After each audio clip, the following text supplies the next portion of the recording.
Hello అండి, మిద్దె తోటలో పల్లె రుచులు ఛానల్కి స్వాగతం. ఇవాళ వీడియోలో మన మిద్దె తోటలో కొత్తగా వచ్చిన ఫ్యామిలీ మెంబర్స్ మీ అందరికీ పరిచయం చేస్తాను రండి. ఇగోండి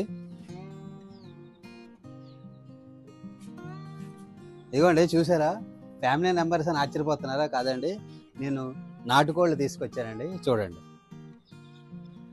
ఇదిగోండి చూసారా, నేను నాటుకోళ్ళు 50 తీసుకొచ్చానండి. అసలు నాకు ఈ నాటుకోళ్ళు పెంచాలనే ఆలోచన ఎందుకు వచ్చిందో వీడియోలో మీకు అంతా వివరంగా చెప్తానండి.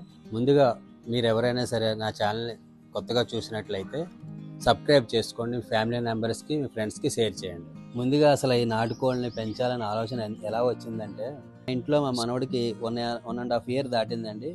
అందుకని గుడ్డి నెమ్మదిగా అలవాటు చేయాలనుకున్నాను. మీకు తెలిసిందే కదండి, ఫ్రూట్స్ కానీ ఇలా చూడండి, ఆకుకూరలు కానీ కూరగాయలు కానీ ఎలా ఆర్గానిక్గా పెంచుతున్నానో అలాగే నాకు ఈ నాటుకోళ్ళు పెంచాలని ఆలోచన వచ్చిందండి. ఇంక ఈ ఆలోచనతో సిటీలో, అది కూడా మన మిద్దె తోటలో పెంచగలమా లేదా అని చాలా రీసెర్చ్ చేశానండి. ఎలా రీసెర్చ్ చేశానంటే, చాలామంది తెలిసిన వాళ్ళని అడిగాను. అది కాకుండా యూట్యూబ్లో చాలా వీడియోస్ చూశాను. అలాగే మనకు దగ్గరలో ఉన్న కోల్డ్ ఫారాల దగ్గరికి వెళ్ళానండి. వెళ్ళి చూసి అక్కడ కూడా ఎట్లా పెంచాలనేది రీసెర్చ్ చేశాను. నేను ఏదైనా పని చేయాలనుకున్నా లేదా ఏ రకమైన మొక్క పెంచాలనుకున్నా కానీ ముందుగా రీసెర్చ్ చేస్తానండి. ఇలా అందరి దగ్గర తెలుసుకొని నాకు కొంచెం నాలెడ్జ్ వచ్చిన తర్వాత నేను ఈ చిన్న బిజినెస్ స్టార్ట్ చేయాలనుకున్నాను.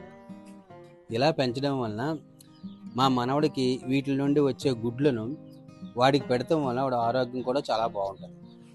అలాగే నేను ప్రతిరోజు వాకింగ్కి వెళ్తూ ఉంటానండి. అయితే మా ఫ్రెండ్స్తో కూడా ఈ బిజినెస్ నుండి వాళ్ళకి డిస్కషన్ చేశాను. వాళ్ళు ఒకటే మాట అన్నారు, పెంచండి, మీ దగ్గర ఎగ్స్ అండ్ మీట్ తీసుకుంటామన్నారు. వాళ్ళు ఆ మాట అన్నాక నాకు బిజినెస్ స్టార్ట్ చేయాలని కోరిక బలపడింది. ఇదేంటి, ఇలా నాకు నాటుకోళ్ళు పెంచాలని ఆలోచన స్టార్ట్ అయింది. ఈ షెల్టర్ ఎలా చేసానో తెలుసుకోవాలనుకుంటే ఫుల్ వీడియో అని కామెంట్ సెక్షన్లో కామెంట్ పెట్టండి. అయితే నేను మామూలుగా చిన్నగా ఒక 10-20 కోళ్ళు తెద్దాం అనుకున్నానండి. అయితే మా ఫ్రెండ్స్ అందరూ ఒత్తిడి వలన ఒక 50 కోళ్ళు తీసుకొచ్చాను. అందులో 50లో ఒక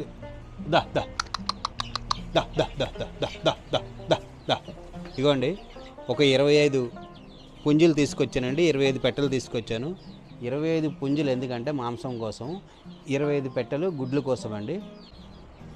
ఇక మా ఈ చిన్న బిజినెస్ని మీరందరూ సక్సెస్ కావాలని విష్ చేయండి.